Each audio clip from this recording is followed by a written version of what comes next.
Hello everyone, this is Dr. Jawad. In this short video, I'm going to answer a question that I get asked of a lot by my patients, by my students, by people in the gym. And the question is soy protein good for me? And the answer is a big no. It's not good for anyone. Actually, soy protein is a very cheap protein made in the States, distributed. It's found in protein shakes, protein bars, protein powders. It's a very cheap produced protein, and it's absolutely horrible for you. One of the things is that soy protein, it's a legume. Now the question is always, well, what about in the overseas cultures? Yes, in the overseas cultures, they use soy protein, however, in two different ways. One, not in the mass quantities that we do. Okay, it's not in everything.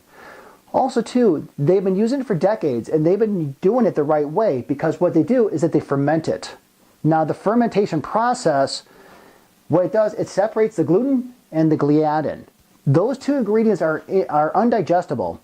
And also, gluten and gliadin cause a plethora of digestive issues. Leaky gut, IBS, brain fog, neurotoxicity.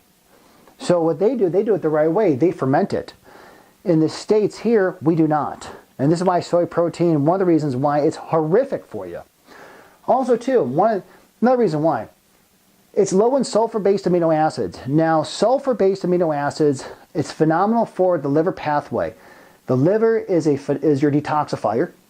It makes bile, it makes hormones, it makes cholesterol, okay? It makes inactive hormones active, like thyroid, inactive thyroid hormones active, inactive vitamin A active.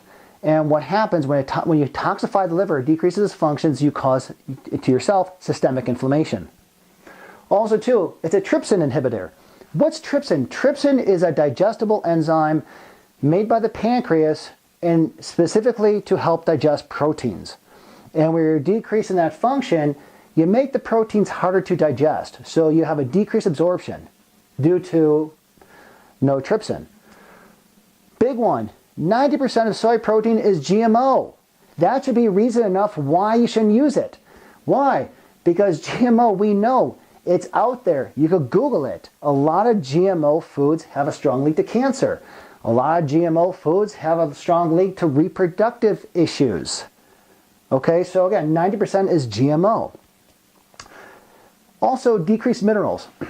Soy protein contains what's called phytic acid and oxalates.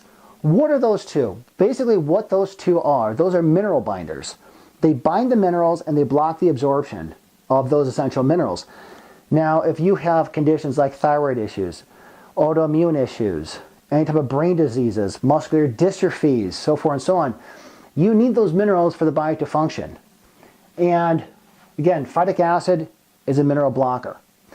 Another one, big thing, soy protein, it's called a phytoestrogen. What's a phytoestrogen? Phytoestrogens are plant-based estrogens.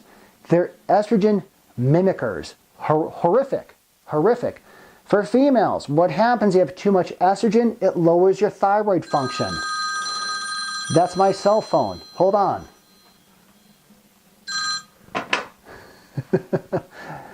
It lowers your thyroid function. It increases weight gain. Also too much estrogen causes the bile, which is produced in the liver, stored and concentrated in the gallbladder, to be boggy. Decreased absorption of the fat-soluble vitamins, vitamins A, D, E, and K. Okay? Other men, horrific. What happens when you have too much estrogen? It lowers your testosterone, man. Okay? When you lower your testosterone, you increase the possibility of erectile dysfunction. Man boobs, heightening of the voice.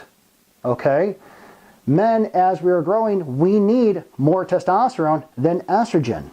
That's what makes us men. So when you take in estrogen-based products, it tilts a teeter-totter. Very bad. Also too, infants. It's in the formula. They're putting estrogen-based ingredients in baby formula, okay, which is horrible.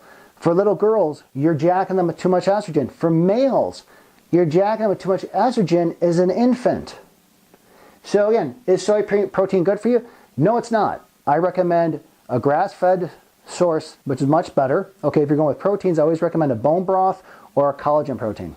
Okay, hope you enjoyed the video. I'll see you in the next one. Thank you. Hello everyone, this is Dr. Jawad. Hey, over the last couple of years, my YouTube channel has grown tremendously, and I can only appreciate it, the viewers who subscribe.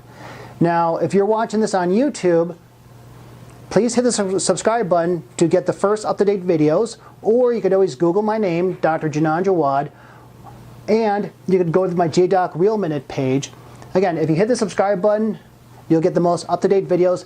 And thanks everybody who's watching. I greatly appreciate it. Thank you.